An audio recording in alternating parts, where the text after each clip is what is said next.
Good morning, students. So we are going to start our next chapter, that is structure of an atom. And first topic is Rutherford's model. So first topic is Rutherford's model. So what Rutherford does? Rutherford selected a gold foil in for his experiment. Why? Because he wanted as a thin layer as possible. उसे क्या चाहिए था? वो छोटी से छोटी पतली से पतली उसको एक लेयर चाहिए थी. ठीक है. And alpha particles are doubly charged helium ions since they have a mass of 4u. The fast moving alpha particles have considerable amount of energy. He selected alpha particles because they move very fast and they have considerable amount of energy. ठीक है. Next, it was expected that alpha particles would be deflected by the subatomic particles in the gold atoms. Since the alpha particles were much heavier than the protons, he did not expect to see large deflections. उसने क्या ही उसने expect किया कि alpha particles क्या करेंगे, deflect हो जाएंगे किसी सब एटॉमिक पार्टिकल्स से. ठीक है. इन द गोल्ड एटम्स किससे क्या होगा, वो अल्फा पार्टिकल क्या होगा, ऐसा सोचा था उसने, ऐसा अज्यूम किया था कि वो क्या होंगे, डिफ्लेक्ट होंगे. Since the alpha particle were much heavier than protons, क्योंकि अल्फा पार्टिकल्स क्या होते हैं, प्रोटॉन से काफ़ी हैवी होते हैं, तो he did not expect to see large deflections. तो उससे ऐसा नहीं लगा था कि मुझे बहुत ज़्यादा डिफ्लेक्शन देखने को मिलेगा. ठीक है. तो क्या किया उन्होंने, इस तरीक़ा का एक अरेंजमेंट बनाया. यहाँ से देखें, यहाँ पे आपको सोर्स दिख रहा है. यहाँ से इन्होंने क्या किया, एक अल्फ़ा पार्टिकल को निकाला और ये आपको दिख रही है बीच में गोल्ड फॉइल लगाई हुई है. ठीक है. तो इसमें से देखें कुछ पार्टिकल्स तो वो क्या दिख रहे हैं आपको, एज इट इज़ पास होते हुए दिख रहे हैं. ठीक है.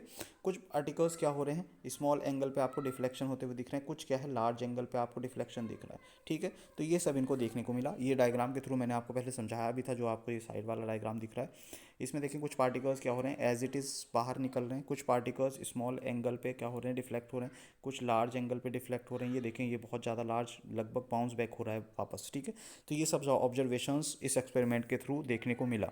ठीक है. तो अब देखते हैं कि या क्या क्या ऑब्जर्वेशन हमको देखने को मिला. First, most of the fast moving alpha particles pass straight through the gold foil. ज़्यादातर जो है वो एज इट इज़, हमने अभी देखा डायग्राम में, एज इट इज़ पास हो गए. ठीक है.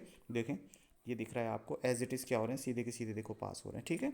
Second, some of the alpha particles were deflected by the foil by small angles. कुछ हमको क्या दिखे कि बहुत ही स्मॉल एंगल्स से क्या हो रहे थे, डिफ्लेक्ट हो रहे थे. Surprisingly, one of out every 12,000 particles appear to rebound.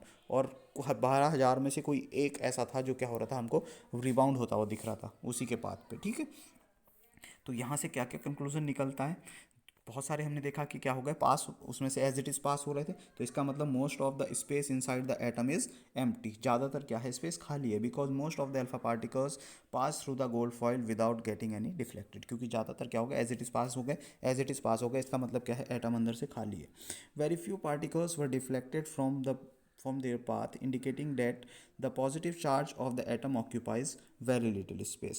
कुछ क्या हुए, बहुत ही कम ऐसे हुए कि वहाँ से डिफ्लेक्ट होते हुए में दिखे. तो इससे पता लगा कि कुछ ना कुछ उसके अंदर क्या है, पॉजिटिव चार्ज है, जिसका क्या है, जिसने क्या है, बहुत ही कम स्पेस घेरा हुआ है. ठीक है. एटम के अंदर बहुत छोटी सी जगह में है वो. A very small fraction of alpha particle were deflected by 180 degree.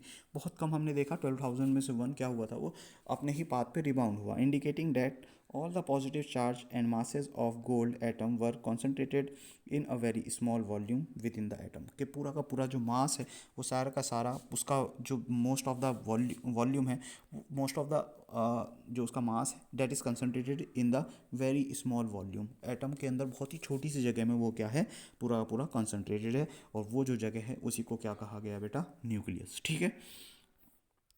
So Rutherford's nuclear model की बात करते हैं. तो रदरफोर्ड ने अपना न्यूक्लियर मॉडल किस तरीके का बताया. फिर there is a positive charge centre in an atom called nucleus.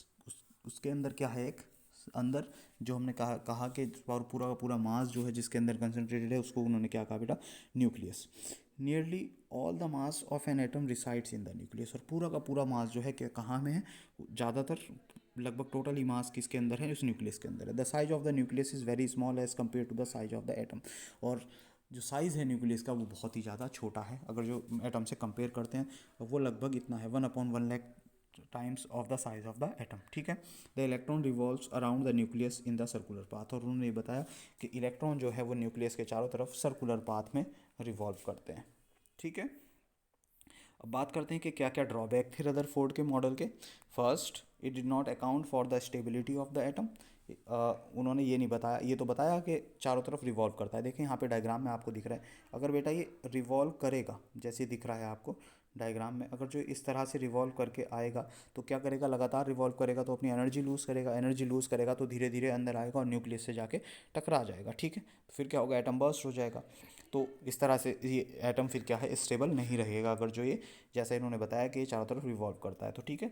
Second, it did not explain why electrons do not lose energy and fall into nucleus. ये बता ही नहीं पाए कि ये एनर्जी लूज करके सीधा अंदर गिर जाएगा, ऐसा क्यों है कि ये क्यों रुका रुका रहता है बाहर।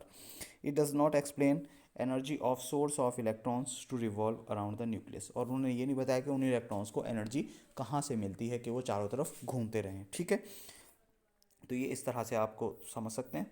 तो इन सब चीज़ों को दूर किसने किया, बोहर मॉडल ने किया। नेक्स्ट साइंटिस्ट आए जिन्होंने अपना एटम का मॉडल दिया, जिसको हम बोलते हैं Bohr's model of an atom. So electrons revolve around the nucleus only in certain circular orbits. इन्होंने कहा कि इलेक्ट्रॉन जो है न्यूक्लियस से चारों तरफ तो घूमते हैं मगर वो सर्टेन ऑर्बिट्स में घूमते हैं। ठीक है, ऐसा नहीं है कहीं भी घूमेगा। The circular orbits are known as discrete orbits, और इनको हम क्या बोलते हैं, डिस्क्रीट ऑर्बिट्स बोलते हैं। The energies of these discrete orbits are fixed, hence these are also called stationary states और एनर्जी लेवल्स और सेल्स। इनकी जो एनर्जी है डिस्क्रीट ऑर्बिट्स की वो फिक्स्ड होती है। ठीक है, इसीलिए इलेक्ट्रॉन जो है उसके अंदर घूमता रहता है, उसकी वो ना तो एनर्जी कहीं से मिलती है उसको, ना ही वो एनर्जी कहीं से लूज़ करता है। जो फिक्स अमाउंट ऑफ एनर्जी है वो उस शेल की है, और उस इलेक्ट्रॉन की जो एनर्जी है वो उतनी ही रहेगी जितनी उस शेल के अंदर एनर्जी होती है। और इन शेल्स को हम या तो KLMN से रिप्रेजेंट करते हैं या फिर 1 2 3 4 से। ठीक है, as long as the electron revolves in these shells it does not lose energy. मैंने बताया अभी, जब तक इलेक्ट्रॉन इन शेल्स में रिवॉल्व करता रहता है वो अपनी एनर्जी लूज नहीं करता। एनर्जी इज एमिटेड और absorb by an atom only when electron move from one orbit to another. Energy electron की लूज तभी होती है या वो एब्जॉर्ब तभी करता है जो वो एक सेल से दूसरे सेल में मूव करता है। तो ठीक है, वो स्पेशल केस है, वो अलग बात है। ठीक है, तो इस तरीके का इन्होंने बताया कि बीच में क्या है, न्यूक्लियस, फर्स्ट सेल, उसके बाद second shell, third shell, fourth shell. ठीक है, ये सब चीज़ें, तो इसको KLMN, first second third fourth shell को हम इस तरह से बोलते हैं। ठीक है, तो नेक्स्ट है distribution of electrons in different cells. Bohr बरी स्कीम भी बोलते हैं इसको हम।